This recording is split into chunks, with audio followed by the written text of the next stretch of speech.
আসসালামু আলাইকুম প্রিয় দর্শক। তো অ্যাংজাইটি ও সিটিতে আমরা অনেকে আছি, কীভাবে এখান থেকে সুস্থ হবো সেটা নিয়ে আমি আলোচনা করব। তো এই এরিকে দেখে নিই কি সুন্দর একটি দৃশ্য, ঢেউ, নদীর ঢেউ, খুবই সুন্দর একটি দৃশ্য। এটা হচ্ছে শীতলক্ষা নদী আর কি, দেখতে পাচ্ছেন কতটা ঢেউ। তো আমি এই ভিডিওতে অনেক আলোচনা করব আপনারা কীভাবে অ্যাংজাইটি ও সিটি থেকে রিকভার হবেন সেটি নিয়ে। তো এখন আমি যেটি নিয়ে কথা বলবো খুব মনোযোগ সহকারে বোঝার চেষ্টা করবেন। আর আমি মুখে হেডফোনের যে মাউথ ওটি নিয়ে কথা বলছি,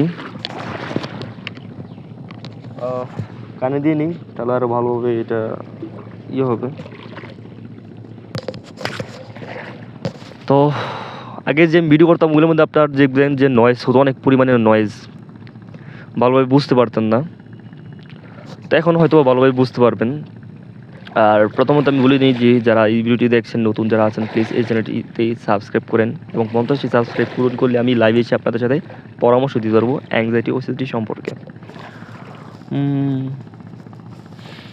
তো আমাকে স্বাভাবিক লাগছে, মনে হচ্ছে না যে আমি অ্যাংজাইটির রোগী। আসলে এখন আর আমি অ্যাংজাইটির রোগী না, অ্যাংজাইটি থেকে আমি সুস্থ হয়ে গিয়েছি আলহামদুলিল্লাহ, অনেকটাই সুস্থ হয়েছে এবং আপনাদেরকে কীভাবে এখান থেকে সুস্থ হবেন সেদিন আমি আলোচনা করছি আর কি। তো অ্যাংজাইটি হচ্ছে একটি সাধারণ একটি বিষয়, খুবই সাধারণ। যখন আমি এটার মধ্যে ছিলাম, রোগের মধ্যে, আমি খুবই বড় একটা রোগ মনে করেছিলাম। আর আমি এটা মনে করেছিলাম যে এখান থেকে আমি কোনো সময় সুস্থ হব না। তো এখানে আলহামদুলিল্লাহ আজ আপনাদেরকে কি সুন্দরভাবে বোঝানোর চেষ্টা করছি। অ্যাংজাইটি কি? অ্যাংজাইটি হচ্ছে আপনার বছর পর বছর নেগেটিভ চিন্তা প্র্যাকটিস করতে থাকার পর বা মানসিক চাপের মধ্যে থাকার পরে এই রোগটা হয়ে থাকে। আমাদের ব্রেন, মানুষের যেরকম আপনার শরীর অসুস্থ হয়, ব্রেনও কিন্তু অসুস্থ হয়। যখন মানসিক চাপ অতিরিক্ত পড়ে যায়, দিনের পর দিন, মাসের পর মাস, বছর পর বছর, এটার মধ্যে এই ব্রেনকে নেগেটিভ চিন্তা দিতে থাকেন, তখন এই জিনিসটা হয় আর কি। তো মানুষের শরীর যেভাবে সুস্থ হয়, ঠিক আছে, এভাবে আমাদের ব্রেনের যে একটা মন মানসিকতা সেটাও সুস্থ হবে, সেটা পজিটিভ চিন্তার মাধ্যমে। আপনি একটু একটু করে পজিটিভ দিবেন নিজেকে, একটু একটু করে সুস্থ হবেন। আপনি রোগের মধ্যে কিন্তু আপনি একদিনে পড়েন নাই, বছর পর বছর বা মাসের পর মাস নেগেটিভ টেনশন করতে করতে, খারাপ অভ্যাসের কারণে আপনারা এই রোগের মধ্যে পড়ছেন। বিদায় এরকমভাবেই একটু সময় লাগবে, পজিটিভ চিন্তা করতে করতে আপনারা এখান থেকে সুস্থ হবেন। তো আমি, আপনারা দেখেছেন ভিডিওতেই, আমি আমার একবারে নদীর পাশে চলে আসলাম ভিডিও করার জন্য। আমি চাইলে ঘরের মধ্যে সেই ভিডিও করতে পারতাম, কিন্তু করি না। এক এক সময় এক এক প্লেসের মধ্যে থেকে তারপর ভিডিও করার চেষ্টা করি, যাতে আপনাদেরই ভিডিওগুলো দেখে খুব ভালো লাগে, বিশেষ ব্যাকগ্রাউন্ডে যাতে দেখতে ভালো লাগে না। তো ঘরের ভিতরে আমি ভিডিও করলাম, ব্যাকগ্রাউন্ডে ভালো লাগলো না, মজা নেই, ওরকম বন্ধু দেখবো না। আর কি বলবো, বলার অনেক কিছু আছে, ঠিক আছে। আপনারা হয়তো আমার ভিডিওগুলি দেখতে পারতেছেন, আপনারা তো চান যে আমি ডাইরেক্ট কমেন্টের মাধ্যমে বা এভাবে ভাইকে কিছু বলি কীভাবে এখান থেকে সুস্থ হবো। তো সেটা করতে হলে চ্যানেলটি সাবস্ক্রাইব করেন, আমি লাইভে এসে ভালোভাবে বলতে পারবো আর কি। তো আমি যখন এই রোগটার মধ্যে ছিলাম, খুবই খারাপ অবস্থায় ছিলাম, অনেক ধরনের সিমটমস ছিল।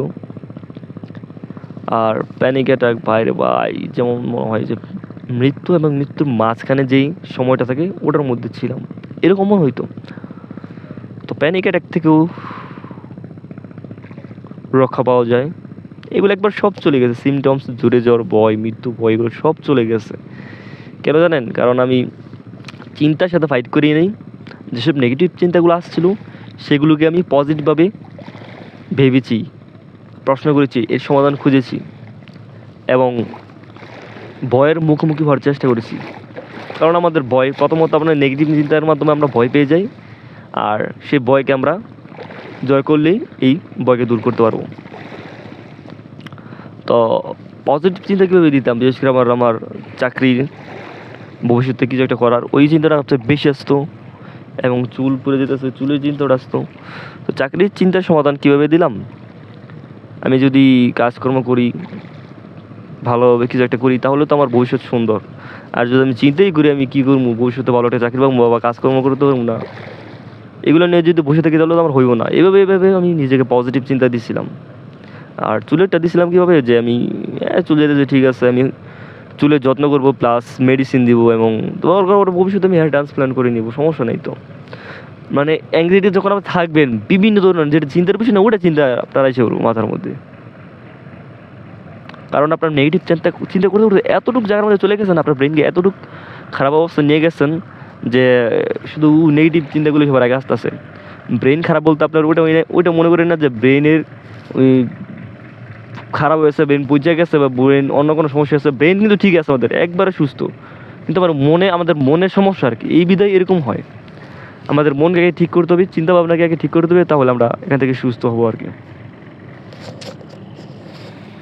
এবং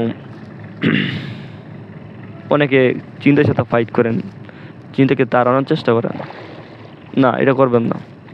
চিন্তাকে বুঝবেন, চিন্তাকে প্রশ্ন করবেন, চিন্তার সমাধান খুঁজবেন।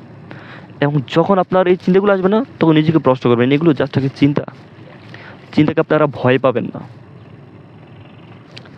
এই চিন্তাগুলো আপনাদের 0% ক্ষতি করতেছে, তাহলে আপনাদের উচিত 0% ভয় পাওয়া। 100% ভয় পাওয়ার কোনো দরকার নেই। আপনার যদি 10% ক্ষতি করে আপনি 10% ভয় পাবেন। অনেকে মৃত্যু ভয় নিয়ে সারাদিন কাটায়, বছর পর বছর, মাসের পর মাস তাদের মৃত্যু ভয় নিয়ে কাটাইতেছে। আসলে তারা এত মৃত্যু ভয় কাটাইতেছে, তারা মারাই যেতেছে না। তারা মনে করতেছে ওই যে প্যানিক অ্যাটাক হয়, এটাই মনে মৃত্যুর আগের সময়, কিন্তু প্যানিক অ্যাটাক এটা মৃত্যুরই না, এটা একটা কী বলবো, পেন হয়ে যায় বিধায় এরকম হয়। আমাদের মানুষের ব্রেন তো অনেক দামি জিনিস, অনেক ভালো ভালো তারা সৃষ্টিকর্তা এটা বানাইছেন। তো ব্রেনের উপর, শরীরের উপর প্রেশার দিলে শরীরে ক্লান্ত লাগে, ব্রেনের উপর প্রেশার দিলে ব্রেনেও তো একটু অসুস্থ হবে, ক্লান্ত হবে। তো ওটাই আর কি। আর দেখেন আমি কীভাবে আপনাদের কাছে ইচ্ছা সুন্দর করে পরামর্শ দিচ্ছি, সমাধান দিচ্ছি, এবং আপনাদের এক নম্বর যেটা করেছি সেটা হচ্ছে আপনাদের উৎসাহ দিচ্ছি আমি। উৎসাহ, এই আমাদের সবচেয়ে বড় জিনিস হচ্ছে সাহস দেওয়া এবং উৎসাহ দেওয়া। কাউন্সিলররা মোটামুটি মেইন এই জিনিসটাই করে, ওনারা সাইকোথেরাপির মাধ্যমে এসব সমাধান দিয়ে থাকে আর কি, সাহস যোগায়। আপনি 1% সুস্থ আছেন, 1% সুস্থ নিয়ে আপনি থাকবেন, তার 1% সুস্থ নিয়ে থাকা উচিত। আপনার 1% সুস্থ নিয়ে থাকা উচিত, তাহলে দেখবেন আপনার বাকি 99% আপনি সুস্থ হয়ে যাবেন। আর আপনি যদি 99% সুস্থতার পরও 1% নিয়ে আপনি বসে থাকেন, সারাদিন চিন্তা ভাবনা করেন বাকি 1% আমি কবে সুস্থ হব, তাহলে দেখবেন একটু একটু করে আপনার অবনতি হবে, আপনি নিচে চলে যাবেন একবার আপনার সুস্থ হবে। আমার যখন হয়েছিল, আমার কাউন্সিলর বলছিল যে হাসান দেখো, তুমি যতটুকু সুস্থ আছো অতটুকু পড়ে থাকো, তুমি যদি সুস্থ হইতে যাও তাহলে যতটুকু তুমি সুস্থ ছিলা অতটুকু কিন্তু তুমি পড়ে থাকো, হ্যাপি থাকো, আল্লাহর কাছে শুকরিয়া আদায় করো। আমি সবসময় আল্লাহর কাছে আমি শুকরিয়া আদায় করতাম, আমি যতটুকু, আমি এখনও বলি যে আল্লাহ আমার অনেক ভালো রাখছে, অনেক সুস্থ রাখছেন আল্লাহ আমার, এইভাবে আমি শুকরিয়া আদায় করি প্রত্যেক দিন। ঠিক আছে, আলহামদুলিল্লাহ কই, তাহলে মনের মধ্যে একটা প্রশান্তি আসে, চিন্তাগুলো একটু একটু চলে যায়। যখন চিন্তাগুলো একটু একটু চলে যায় তখন তো মনে করেন যে একটু ভালো লাগে। আর এগুলো যদি প্র্যাকটিস করতে থাকেন প্রতিনিয়ত, তাহলে একদিন দেখবেন একবারে আপনি রিকভার পুরোপুরি হয়ে গেছেন। তবে এটা কারো ক্ষেত্রে মাস লাগে, 1 মাস, 2 মাস, 3 মাস, 4 মাস, 5 মাস, 6 মাস, বা আরও বেশিও লাগে। আবার কেউ আপনার মনে করেন যে 15 দিনের মধ্যে, ওই অধিকাংশ মানুষ আপনার মানে স্বাভাবিক লাইফের মধ্যে ফিরে যায়, দেখা যায় যে 20 দিন, 15 দিন, 1 মাসের মধ্যেই মনে করেন স্বাভাবিক লাইফে পৌঁছে যায়। আর মোটামুটি সুস্থ হতে তো লাগে 6 মাস, 4 মাস এরকম। তো আপনারা এটা মনে করেন না, হ্যাঁ 6 মাস লাগে, আসলে 6 মাস ওরকম লাগে না, আপনারা 1 মাসের মধ্যে সুস্থ হয়ে যাবেন মোটামুটি কাউন্সিলিং করলে আর কি। আর বাকিগুলো আপনারা এমনি আস্তে আস্তে আপনারা সুস্থ হয়ে থাকবেন, ওটা কোনো বিষয় না। তো ওইটা আর কি।